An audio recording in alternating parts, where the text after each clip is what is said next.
Hello po sa inyong lahat mga ka-crypto. Ako po si Pinoy Crypto Trader at sa video na ito ay atin pong pag-uusapan ang aking technical analysis dito po kay Pepe ngayon pong September 14 taong 2024. At ayan po yung aking naging previous technical analysis dito kay Pepe. At yan na nga, yung naging resulta po sa naging paggalaw ni Pepe ay ayan, tumagos po siya dito sa resistance zone natin dito kahapon. At nagsara po ito sa ibabaw nito. Kaya dahil dyan ay ang inaasahan po natin na magiging galaw ni Pepe ay magpapatuloy po siya sa kanyang pag-angat sa presyo. At posible po niyang akyatin ang presyong 50 digits 880 kung saan ay meron po tayong nakaabang rito na isang sell pending order or take profit. Ayan po ang inaasahan natin dito. At maliban po dyan ay bullish na po yung signal natin dito kay Pepe. Mapapansin po natin na nagbago na po ng kulay green yung pangangatawan ng ating Hall Street Indicator. At yung inaasahan po natin dito ay habang humahaba po ito ay kailangan po na tumataba o lumalaki ang sukat nito. At yan po yung gusto nating makita na buuin ng kanyang Hall Street Indicator dito. Maliban po dito ay yung ating QQE mode indicator dito ay meron na rin po siyang nabuo na dalawang kulay blue na QQE bar. Nagsasabi po ito na bullish na rin po itong si Pepe base sa ating indicator na ito. Kaya magkatugma po yung ating dalawang indicator na nagsasabing bullish na po ang kalagayan nitong si Pepe.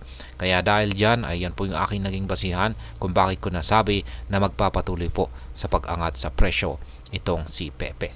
At yan na nga, aakyatin niya yung sunod na major resistance line natin dito.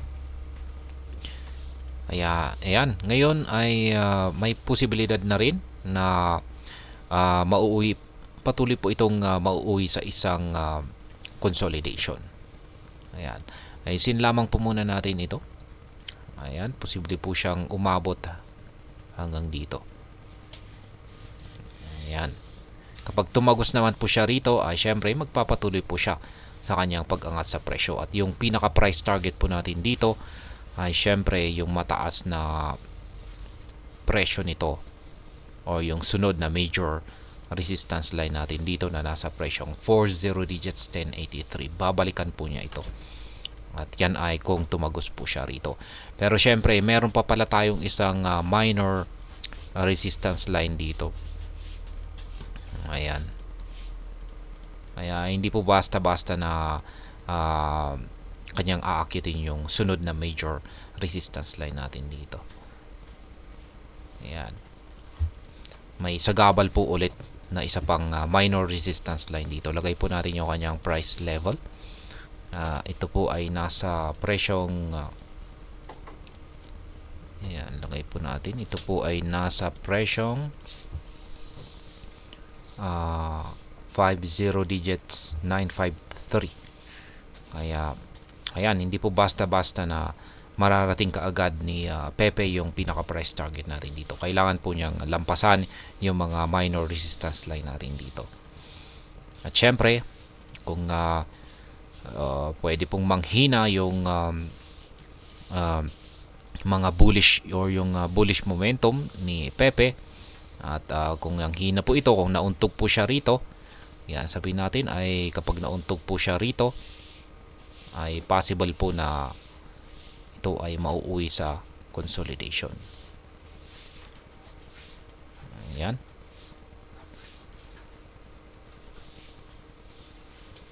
Ayan, magsa-sideways lamang po siya.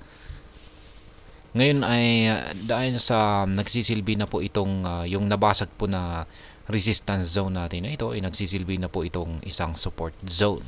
Kaya palitan natin ng kulay. Color coding po natin dito is lahat ng mga kulay red ay nagsisilbing mga support levels. Mga kulay green ay mga resistance levels. Kaya ayan. Ngayon ay may posibilidad pa rin po na bumalik ang market price nitong si Pepe dito sa ilalim ng support zone natin dito. At yan, ito ay kapag nangyari po ito ay ayan, makakaranas po siya ng pagbagsak. Ayan. At or isang retest or makakaranas siya ng retest or correction dito po sa upper portion ng channel, the descending channel pattern natin dito. Yan, meron po kasi tayong isang pattern dito na isang descending channel pattern na binubuo ng mga kulay blue na linya. Isa po itong downward na descending channel pattern at medyo mahaba-haba po ito. Kaya ayan, nakaranas po siya ng breakout ngayon sa upper portion nito. Kaya ito po yung parang isang bagay na nagdudulot po ng puwersa or bullish momentum dito kay Pepe, yung kanyang bullish breakout dito. Kaya ayan, ngayon ay sa mga projections na ito, ang nakikita ko po na mas mataas na posibilidad na magiging galaw ni Pepe ay magpapatuloy po ito sa kanyang pag-angat sa presyo. At ayan, aakyatin po niya ang sunod na major resistance line natin dito. Ayan ang 50 digits 880. Sapagkat napaka-bullish po yung maganda po yung mga ipinapakita na bullish signal ng ating dalawang indicators dito.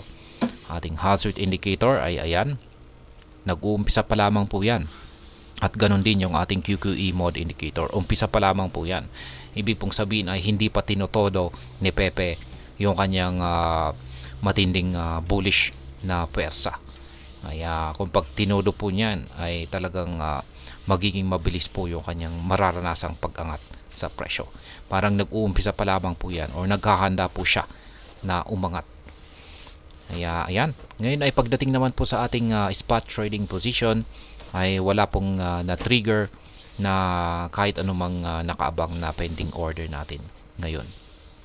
Pero yung inaasahan po natin dito ay sa pag-angat po ni Pepe ay makakapag-take profit po tayo rito sa presyong 50 digits 880. Kaya ayan, ngayon ay nananatiling ganyan pa rin po yung aking mga live spot trading positions dito po kay Pepe. Yan, dalawang take profit or sell pending order dito sa itaas at dalawang buy pending order dito naman po sa ibaba.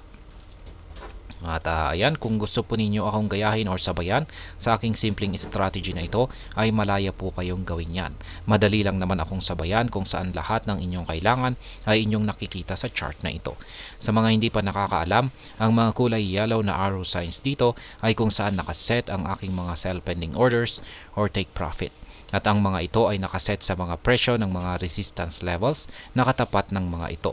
Ganon din ang mga kulay blue na arrow signs dito sa ibaba kung saan ay nakaset naman ang mga ito sa presyo ng mga support levels na katapat ng mga ito. At sa mga bago lamang po dito, ay check na lamang po ninyo ang description ng video na ito para malaman kung anong platform at mga indicators ang ginagamit ko dito. At hanggang dito na lamang po tayo sa video na ito mga ka-crypto. Marami pong salamat sa panonood.